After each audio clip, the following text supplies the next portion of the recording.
Salut à tous, j'espère que vous allez bien. On se retrouve dans cette nouvelle vidéo où je vais analyser et pronostiquer avec vous cette journée de Ligue 2 qui démarrera ce samedi après-midi. Donc si vous aimez ce genre de vidéo, les gars, mettez-moi un max de pouces bleus, ça fait plaisir et ça encourage à en faire encore plus. On n'avait pas fait de vidéo depuis la finale de l'Euro. Et oui, les amis, alors je vous invite juste avant de démarrer cette vidéo-là à venir sur mon groupe Telegram. Pourquoi? Parce qu'entre-temps, on a quand même fait pas mal de belles choses. On a encaissé des belles values. Il y en a encore qui vont arriver, les gars. Donc voilà, cette semaine magnifique avec les JO en plus. On a été plutôt pas mal pour dénicher quelques values. Donc voilà, je rappelle ce groupe Telegram, pourquoi je vous invite à chaque fois à me rejoindre là-bas, parce que c'est là-bas que vous trouvez directement les pronostics sur lesquels je place de l'argent, parce que vous le savez, sur YouTube, c'est bien beau, je vous analyse les 10 matchs, mais de notre côté, il est évident qu'on va pas jouer les 10 matchs, je le répète, pour d'ailleurs quand vous voyez des scores exacts, etc., c'est des petites indications à vous donner, mais ce ne sont pas des pronostics sur lesquels je joue de l'argent, puisque pour engager un pari pour engager un pari, tout simplement, il faut qu'il y ait une value, il faut que la cote soit à notre avantage. Et comme vous en doutez, ce n'est pas le cas sur chacun des matchs de Ligue 2, tout simplement. Donc on démarre maintenant que vous savez où me rejoindre, où suivent les pronostics sur lesquels je place de l'argent. On va commencer cette analyse avec le match Nîmes-Dijon, les deux ex-clubs de Ligue 1 qui sont descendus, avec une équipe de Dijon qui, on l'a vu contre Sochaux, n'est pas prête, mais vraiment pas prête du tout. Ils étaient en retard dans les duels, ils ont mal joué. Il y a beaucoup de nouveaux joueurs qui sont arrivés, il faut qu'ils se mettent en place, etc.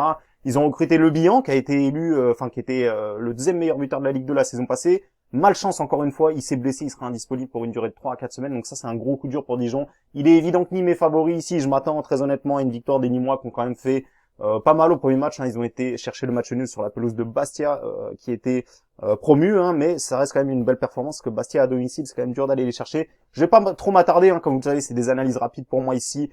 Le 1N, ça serait plutôt ma prédiction la plus probable. Nîmes ne perd pas. En score exact, je vais vous donner le 2-0 pour Nîmes, parce que Dijon, vraiment, c'est compliqué pour eux en attaque. Comme je vous l'ai dit, leur meilleur attaquant est toujours pas là. Ça va être compliqué. Donc 2-0 le 1N si vous voulez tenter, si vous voulez tenter un score exact ou une double chance.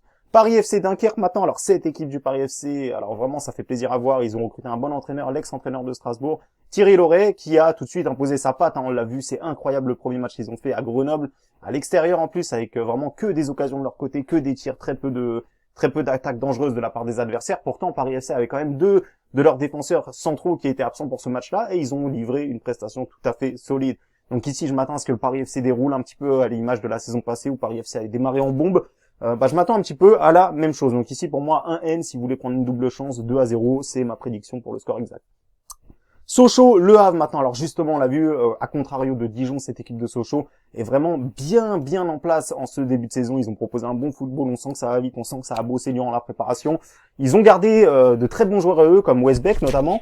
Et honnêtement, voilà, de ce que j'ai vu le match en entier, Dijon-Sochaux, il y avait clairement un écart de niveau. On voyait clairement une équipe qui s'est préparée durant la trêve face à une équipe qui revient un petit peu trop juste. Donc voilà, pour moi ici de l'autre côté, en plus le Havre, on le voit, ils ont fait 0-0 au premier match à domicile avec très peu d'action. Je pense que ça va être difficile pour les Havrais là-dessus. Je m'attends aussi ici à une victoire assez solide des Sochaliens, 2-0, donc le 1N si vous voulez éventuellement sécuriser. On va avoir le match Nancy contre Toulouse. Là, c'est une belle affiche qu'on a, parce qu'on a une équipe de Nancy qui l'année dernière avait mal démarré sa saison, et puis la deuxième partie de saison avait été simplement génialissime. Je crois que sur leurs 20 derniers matchs, ils en ont perdu que très peu. Vraiment, c'est une équipe de Nancy qui est difficile à bouger. Alors certes, ils vont certainement pas jouer la montée, mais ils peuvent accrocher des grosses équipes comme ça. On l'a vu, Toulouse qui a en plus eu un carton rouge au dernier match, qui a eu du mal face à Ajaccio. Ça a été un petit peu compliqué. Ici, évidemment que Toulouse est favori, mais je serais pas surpris à ce que les Nancéens aient décroché ou le match nul, ou peut-être mieux, à voir. En tout cas, ils ont quand même réussi à garder des bons joueurs, à l'image de Michael Biron. Donc voilà. Je serais pas étonné que Nancy nous fasse le coup. On se rappelle éventuellement que la saison passée, ce match-là avait été assez équilibré aussi. Donc pourquoi pas, on a souvent des matchs à but. Donc en score exact, je dirais le 2 buts partout.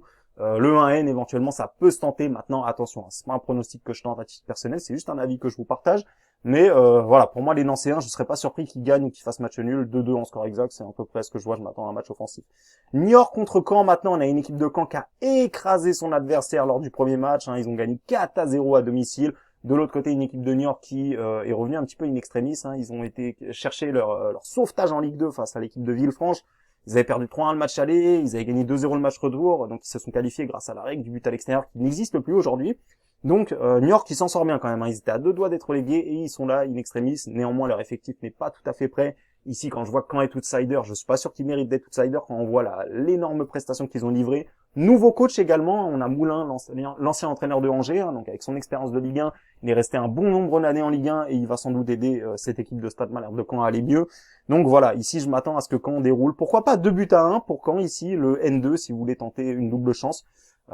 Niort, ça me semble quand même un petit peu trop juste, même si on a des bons joueurs comme Olivier Kemen, comme Louis Serre, comme il y a pas mal de bons joueurs, mais ça risque d'être un petit peu trop juste face à Stade Malherbe de Caen qui me semble bien en jambes en ce début de saison.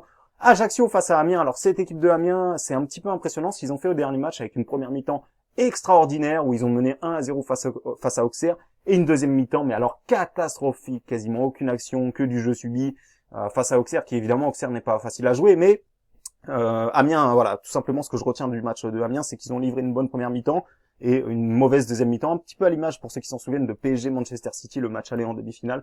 Bah, ça m'a fait penser un petit peu à ça, voilà, avec une équipe qui a la main mise sur le match toute la première mi-temps et qui se fait manger complètement en deuxième mi-temps. Donc, pour moi, j'en arrive à croire que quand même Amiens est capable de belles performances dans ce match-là. On a une équipe d'Ajaccio qui a encore quelques absents, qui a en plus pris un carton rouge d'un joueur important au dernier match. Malgré tout, ils ont quand même été chercher le nul à Toulouse. Donc ici, honnêtement, je m'attends peut-être à un match nul éventuellement. Maintenant, Ajaccio, c'est voilà, la Corse, c'est difficile d'aller les chercher chez eux. Mais Amiens, avec Philippe Insberger, voilà, il y a un nouveau coach, il y a un nouvel effectif en place. Ils sont capables d'aller chercher le match nul selon moi. Donc voilà, je vais vous pronostiquer directement le 1 but partout ici. Si vous voulez sécuriser, évidemment, Ajaccio est à domicile. Le 1N pour la double chance. Mais voilà, pour moi, ça reste quand même une belle équipe de Amiens capable d'aller chercher, pourquoi pas, quelque chose. D'ailleurs, non, même pas. Franchement, honnêtement, je les vois capables d'aller chercher le N2. C'est très compliqué à analyser ce match-là, mais bon, moi, je pense pas que j'y toucherai, mais vraiment, tout est possible dans ce match-là. Voilà, la cote est très élevée pour Amiens, mais je serais pas surpris non plus qu'ils aillent gagner. Guingamp, Valenciennes maintenant, une équipe de Guingamp qui est plutôt pas mal, hein, qui a été chercher un bon résultat lors de son premier match à l'extérieur face à Le Havre. Et là, ils vont se retrouver face à une équipe de Valenciennes qui, bah voilà, est quand même assez moyenne. Hein. Il me semble qu'ils ont fait un match nul lors du premier match. Et voilà, ici à mon avis, ça risque d'être un match pauvre en but avec deux équipes qui se cherchent encore en ce début de saison. Un léger avantage pour Guingamp grâce au terrain hein, éventuellement, mais pour moi, voilà, si je devrais donner un score exact ici, 0-0, le 1N si vous voulez prendre une double chance, mais voilà, ça reste quand même assez tendu quand même comme match qui peut partir encore une fois comme à l'image de Amiens, un match qui peut partir dans tous les sens. Rodez contre Pau, une équipe de Pau qui a trouvé la victoire à la dernière seconde au dernier match, hein, ils ont gagné 2-1, et une équipe de Rodez, bah justement, qui a pris l'eau contre Caen, hein, vraiment ils en ont pris 4. Alors forcément, on s'attend à une réaction, surtout à domicile avec leurs supporters, à voir le climat aussi, hein, parce qu'il peut faire très chaud à Rodez, mais du côté de Pau, voilà, ça m'a quand même un peu plus convaincu, ça reste quand même un match, encore une fois, où deux équipes sont proches l'une de l'autre, mais je donne quand même un léger avantage à Pau qui est capable d'aller chercher le N2 ici. Néanmoins, si je devrais donner un score exact ici, je m'attends à un match un partout éventuellement. Rodez, forcément, ils vont vouloir réagir. Et de l'autre côté, Pau qui va vouloir continuer sur sa bonne série, qui est en confiance et qui est surtout sur une bonne série de non-défaites. Ils ont perdu très peu de matchs ces derniers temps. Ça fait beaucoup de matchs nuls, donc pourquoi pas un nul ici. Et enfin, le match Auxerre-Grenoble, justement, une équipe de Auxerre qui, on l'a vu, a raté complètement sa première mi-temps contre Amiens et qui ensuite a fait vraiment quelque chose d'extraordinaire en deuxième mi-temps, hein, vraiment qui a eu une belle réaction. Néanmoins, Grenoble de l'autre côté, voilà, eux aussi, il va falloir qu'ils réagissent parce que le premier match, ça a été une catastrophe. Grenoble, on le sait, c'est pas leur fort d'évoluer à l'extérieur. Néanmoins, Auxerre, attention, Auxerre, hein, qui a perdu le bilan, qui a perdu plus de 6 joueurs, hein, qui s'est débarrassé de 6 joueurs et qui en a recruté que 2 à l'heure où je tourne cette vidéo. Donc attention, l'effectif est quand même moins fort que la saison passée. Néanmoins, de ce qu'on a vu au dernier match, Auxerre me semble capable, voilà, d'éviter la défaite à domicile. Je m'attends à, pourquoi pas, un match nul. Hein. On sait que Grenoble, la saison passée, en a fait pas mal des matchs nuls. Donc voilà, un but partout si je devrais donner un score exact, le 1N si vous voulez sécuriser une double chance. Donc voilà, concernant mes analyses Ligue 2, encore une fois, ça ne reste que des avis, ce ne sont pas des scores exacts à jouer, hein, tout simplement. C'est juste pour vous partager mon avis. Pareil pour les pronostics que je vous donne ici. Moi, à titre personnel, je n'ai joué qu'un seul pronostic que je vous ai proposé dans cette liste-là. Je vais vous le partager en public. Donc n'hésitez pas les amis, ça se passe directement sur les Telegram qui est 100% gratuit. On est sur une bonne série en ce moment. Avec plutôt des belles values qui sont passées. Donc voilà, moi à titre personnel, je n'ai joué qu'un seul pronostic Ligue 2 pour cette journée et je vais vous le placer directement sur le Telegram public. Donc je vous remercie à tous d'avoir visionné ma vidéo, j'espère qu'elle vous aidera à encaisser vos pronostics, qu'elle vous aidera à faire des bons choix. Et sur ce, on se retrouve tout de suite sur le Telegram où on se retrouve la prochaine fois pour une vidéo. Je vous remercie à tous les amis et je vous souhaite à tous une excellente journée ou soirée suivant quand vous regardez cette vidéo.